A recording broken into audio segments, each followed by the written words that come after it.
nós vamos voltar a falar por aqui na Band News sobre o transporte de motos por aplicativo na cidade de São Paulo. Tivemos a primeira votação agora no fim desta semana. Teremos, depois de amanhã, na segunda-feira, uma segunda votação na Câmara dos Vereadores de um texto que prevê algumas exigências, diria que um tanto quanto rigorosas para atuação nessa área. E sobre esse assunto nós vamos conversar agora com o CEO do Observatório Nacional de Segurança Viária, Paulo Guimarães. Paulo, bom dia, muito obrigada por nos atender.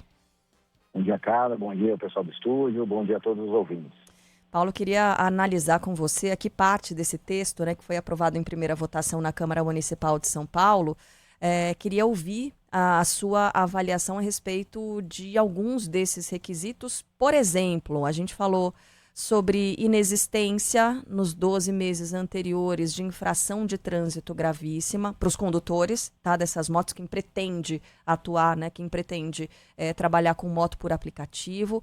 Também condenação por crimes de homicídio, roubo, estupro, enfim, outros crimes sexuais. E exame toxicológico com janela de detecção mínima de 90 dias. Queria saber de você, com relação primeiro ao condutor, sobre essas regras. É possível que elas sejam seguidas? Imagino que sim, E na sua avaliação isso pode surtir algum efeito com relação à segurança das pessoas que pretendem utilizar esse transporte? Olha, cara, se a gente olhar do ponto de vista extremamente legal, e esse vínculo, tanto com a segurança viária quanto a própria segurança pública, a segurança das pessoas, faz sentido o estabelecimento dessas regras. O que a gente procura sempre tentar medir é aquilo que está sendo direcionado para um mundo ideal e aquilo que a gente tem no mundo real.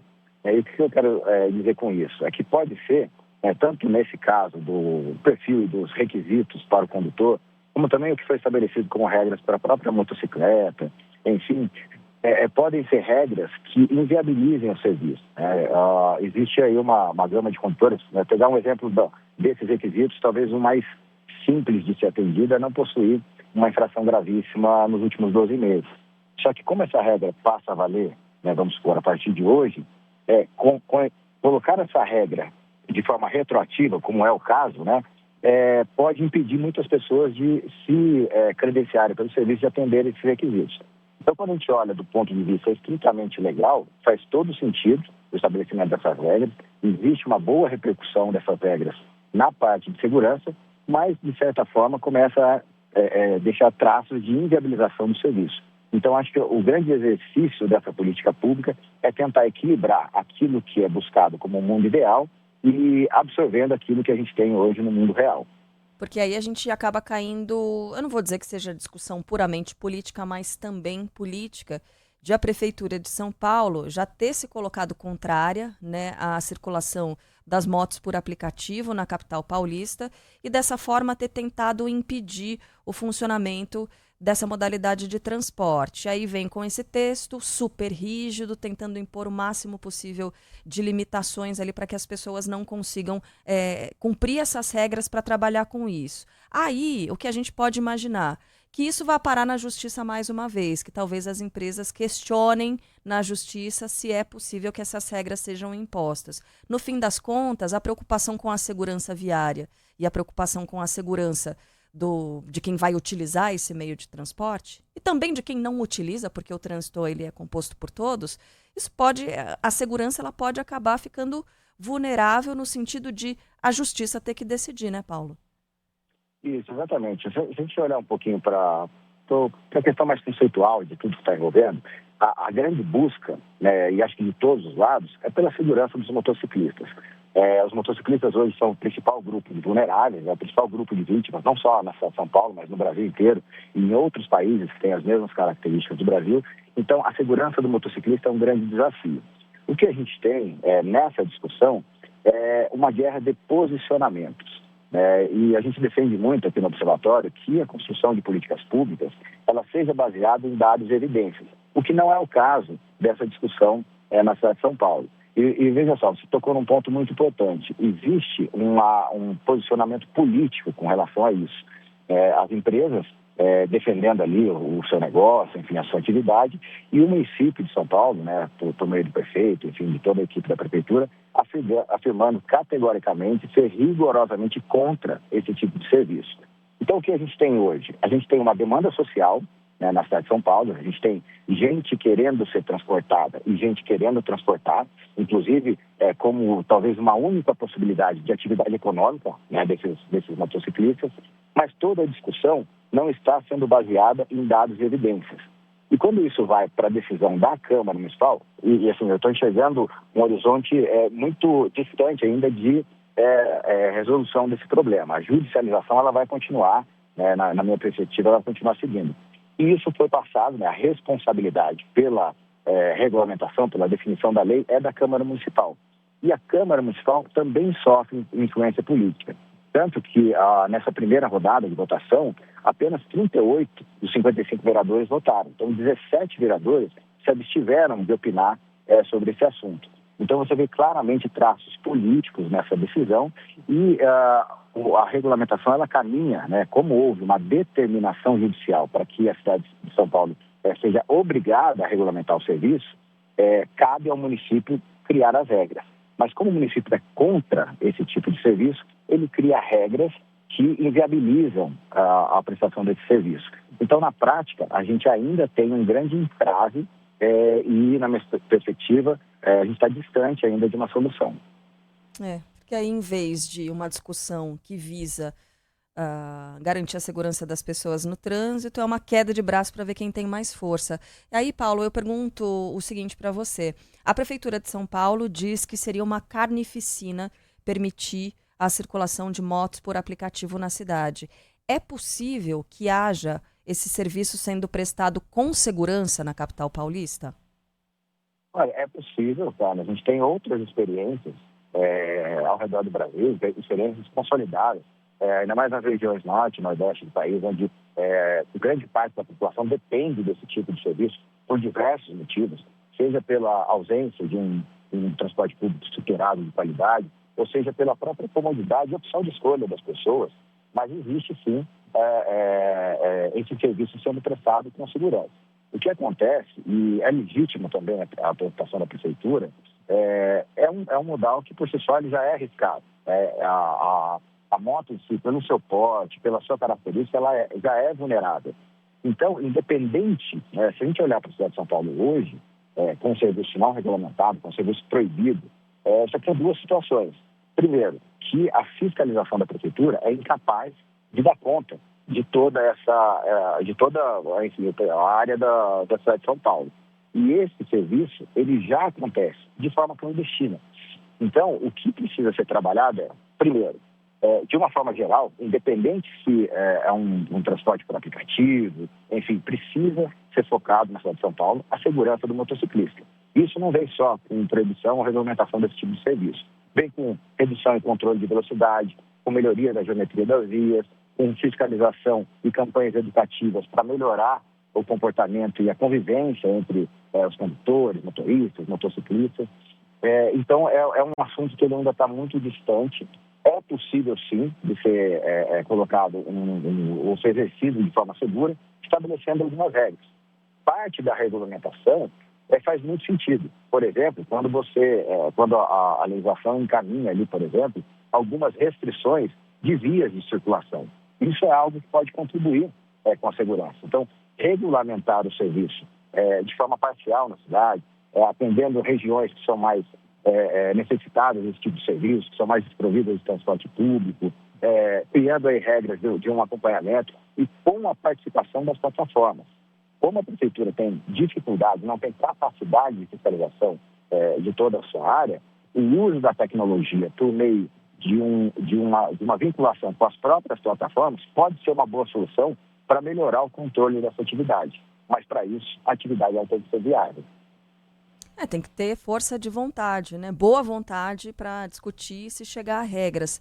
Agora, a gente falando em motocicletas de modo geral, Paulo, muitos ouvintes estão participando porque a gente está num momento também que vem acontecendo, já são alguns anos, né? Desde a pandemia, em que essas entregas, o serviço de delivery cresceu demais na cidade de São Paulo.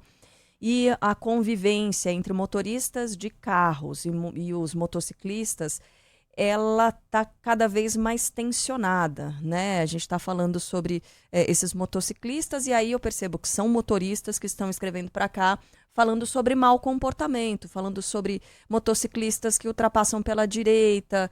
É uma pessoa que trabalha no trânsito o dia todo, aquele não assinou o final de telefone 3696. Eles andam na contramão e você tem que desviar do... Aí ele coloca alecrim dourado, aqui que são esses motociclistas que acham que tem mais direito no trânsito do que outras pessoas. Algo nesse sentido precisa ser feito também, talvez educação para esses motociclistas. E aí, nesse sentido, o que o governo fez de tirar a obrigatoriedade das autoescolas para o registro, para a retirada ali da CNH, isso pode ajudar, isso pode piorar ainda mais a convivência no trânsito, porque o que o governo federal diz é que, como é muito caro, muita gente está circulando sem a documentação. Ficando mais barato, mais gente vai atrás de aulas para aprender, fazer e tá tudo regularizado para circular por aí. Dá para juntar um assunto com o outro, na sua opinião, ou eu estou viajando demais? Dá para juntar, mas é legal a gente analisar sob o ponto de vista um condutor em geral, independente se é motociclista ou motorista, ele precisa ter 4 atributos principais para ser um motorista seguro, um condutor seguro. Ele precisa ter conhecimento, entender de legislação, saber as regras de trânsito. Ele precisa ter habilidade para conduzir, vou pegar aí o caso da motocicleta. Mas, e esses 2 pontos são trabalhados na formação do condutor. O que está acontecendo agora com essa nova regulamentação da CNH é que a gente não tem mais a obrigatoriedade dos cursos, ou uma flexibilização, porque até a aula prática ainda vão ser necessárias pelo menos 2 horas obrigatórias. Mas o processo, ele é validado por meio dos exames. Então, a gente tem o exame teórico e o exame prático. É isso que determina, o rigor desse exame é que determina a condição desse condutor assumir uma CNH. Não necessariamente o curso. A discussão que se fez em cima do CNH era com relação às metodologias e às instituições que prestam esse tipo de serviço. Então, não necessariamente a gente vai ter uma queda na qualidade, porque ainda os exames ainda permanecem. O que precisa se buscar agora é uma padronização do exame teórico, a ideia é ser feita por meio de um banco nacional de questões, e a padronização dos exames práticos. Mas, de qualquer forma, independente da qualidade do processo de formação de condutores, ele não atende os outros 2 atributos que são importantes. Então, eu falei de conhecimento, falei de habilidade, mas existe um outro atributo que é a percepção de risco, que é a capacidade que a gente desenvolve de entender situações de risco no trânsito e tal, para que no 4º atributo, que é a autoavaliação, o autogoverno, que é aquela capacidade de tomar decisões, é o que leva, por exemplo, uma pessoa a não dirigir depois de beber. Isso é uma capacidade de autoavaliação. Isso não é trabalhado no processo de formação de condutores. Isso vem com campanhas, isso vem com acompanhamento. No caso da CNH, existe uma estimativa do próprio governo federal de que 20 milhões de pessoas conduzem sem habilitação. E grande parte desses condutores, se a gente pegar a frota nacional de motocicleta, metade dos proprietários de motocicletas não são habilitados.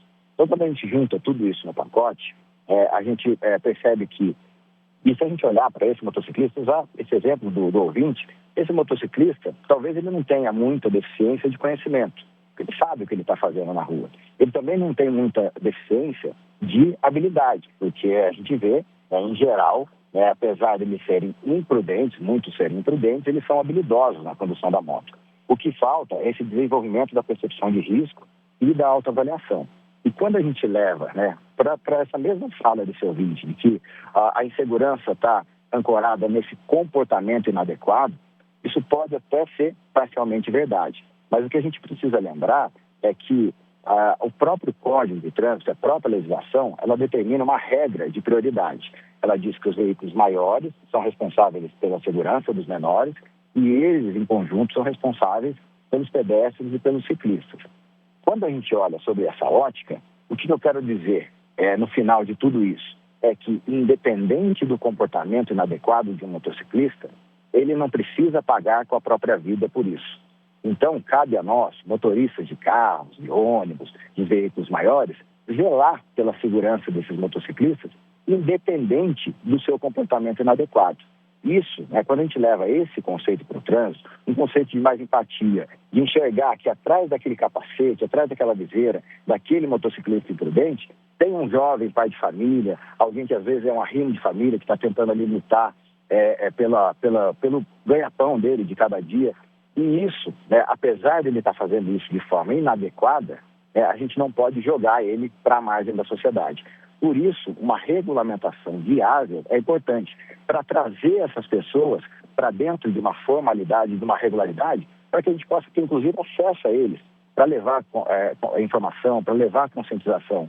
Porque enquanto isso não for resolvido, essa atividade vai continuar sendo irregular, a gente ainda tem muito transporte clandestino acontecendo, tem esses milhões de pessoas que estão à margem da lei. Veja só, a desburocratização da CNH vai trazer, talvez, essas 20 milhões de pessoas para dentro de uma formalidade. E, no mínimo, a gente vai conseguir ter um pouco mais de responsabilização. Porque quem anda sem habilitação hoje não tem nenhum tipo de responsabilização em função de uma infração de trânsito, de uma irregularidade. Então, é um assunto super complexo, é um grande desafio para o país inteiro, né? E não só o Brasil tem vivido isso, outros países que sentiram não só o crescimento da frota de motocicleta, mas também a potencialização do seu uso. A frota de motocicletas nos últimos 10 anos cresceu muito mais que qualquer outra frota de qualquer outro veículo, mas a sua utilização cresceu mais ainda. Então, é um grande sistema que precisa ser trabalhado, é muito complexo e isso não se resolve de um dia para o outro. A gente precisa da contribuição de toda a sociedade. O poder público tem a sua parcela de responsabilidade, as empresas têm a sua parcela de responsabilidade e a gente, como cidadão, cada um de nós, também temos a nossa parcela de responsabilidade.